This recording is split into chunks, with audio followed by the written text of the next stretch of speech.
J-3 2017. 2017, c'est l'année de nos 7 ans, l'âge de raison. Donc l'âge de raison d'un éditeur complètement déraisonnable qui s'offre un livre complètement fou, 136, un seul poème traduit en 136 langues. Oui, mais pas n'importe quel poème. Un poème de Georges-Marie Laurie, le traducteur de Brighton Breitenbach, qui nous dit ceci. Cet accent qui traîne sur le papier est un cil abandonné. J'aime les accents étrangers. Et nous avons envoyé ce poème dans le monde entier et ramené dans nos filets 136 traductions en 136 langues différentes. Alors bien sûr, il y a des langues de France, il y a même l'alsacien et le breton, mais il y a des langues, toutes les langues européennes quasiment, et puis au moins une quarantaine de langues africaines. Alors donc justement, beaucoup de langues d'Afrique, l'année de l'Afrique. Ben, il y en a beaucoup, oui. Ouais. Bon, bah, oui. Ça tombait pas mal. Voilà, exactement. C'était l'année de l'Afrique. Merci pour la transition, Muriel.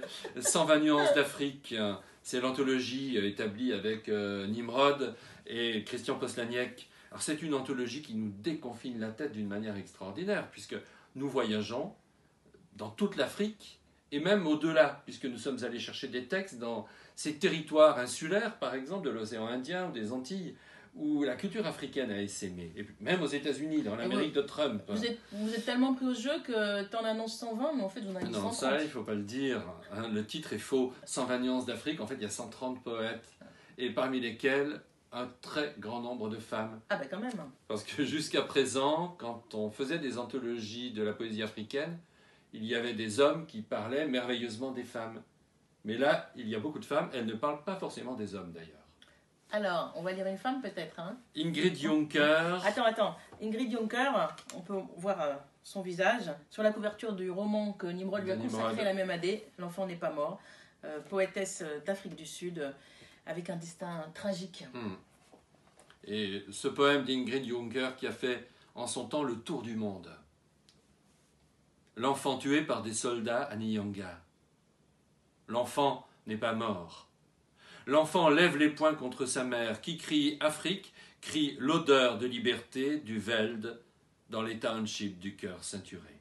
L'enfant lève les poings contre son père au défilé des générations, qui crie Afrique, crie l'odeur d'équité, de sang, dans les rues de sa fierté guerrière.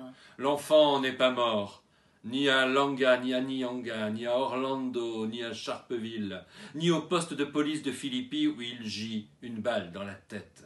L'enfant est l'ombre des soldats en faction, avec fusils, blindés et matraques. L'enfant est de chaque meeting, de chaque loi. L'enfant lorgne par les fenêtres et dans le cœur des mers. L'enfant qui voulait simplement jouer au soleil à Nyanga est partout. L'enfant devenu homme traverse toute l'Afrique. L'enfant géant voyage de par le monde, sans laisser passer.